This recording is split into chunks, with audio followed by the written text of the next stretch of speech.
আবেদন রাখবে বলে আমি মনে করি এবং এর মাধ্যমে অনেক ভালো ভালো খেলোয়াড় বেরিয়ে এসে জাতীয় দলে প্রতিনিধিত্ব করবে বলে আমি বিশ্বাস করি।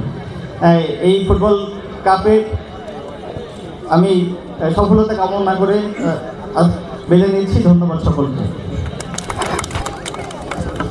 সহ অন্যান্য সরকারি কর্মকর্তাবৃন্দ উপস্থিত আছেন, যশোর ফুটবল ফেডারেশনের সাথে জড়িত ব্যক্তিবর্গ এবং অন্যান্য সুধী মণ্ডলী, সকলের প্রতি রইল আন্তরিক সালাম শুভেচ্ছা। আসলে একটু বাদেই খেলা শুরু হবে, খেলার আগে এত কথা শুনতে আমার মনে হয় আমরা কেউ রাজি না, সুতরাং আমি কথা বাড়াবো না।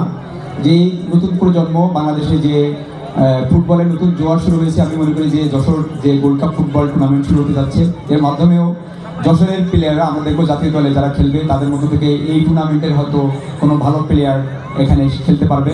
পাশাপাশি যশোরের বিভিন্ন উপজেলা লেভেলের খেলোয়াড় যারা আছে তারাও যশোর জেলার টুর্নামেন্টের হয়ে খেলার সুযোগ পাবে। এইভাবেই গ্রাম বাংলার প্রত্যেকটি পর্যায়ে যে আমরা জানি যে আবহমান কাল থেকে আমাদের ফুটবল একটি অত্যন্ত জনপ্রিয় খেলা, সেই খেলার যে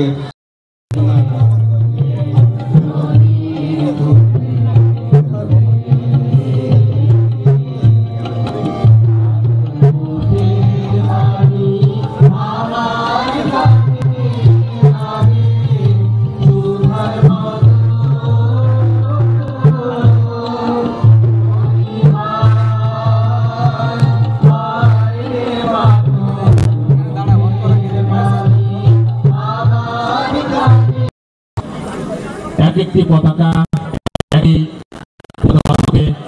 চিহ্নিত করছে আটটি শক্তিশালী দল। এই প্রথমবার জেলা প্রশাসক গোল্ড কাপ ফুটবল টুর্নামেন্ট উৎসাহ উদ্দীপনার মধ্য দিয়ে শুরু হচ্ছে। আমাদের যশোর কালেক্টর স্কুলের ছোট্ট ছোট সোনামণিরা খেলোয়াড়দের সাথে আছে। জাতীয় সঙ্গীতের যশোর জেলা স্কুলের শিক্ষার্থীবৃন্দ, জেলা শিল্পকলা একাডেমির শিক্ষার্থীদের মনোমুগ্ধকর ডিসপ্লে,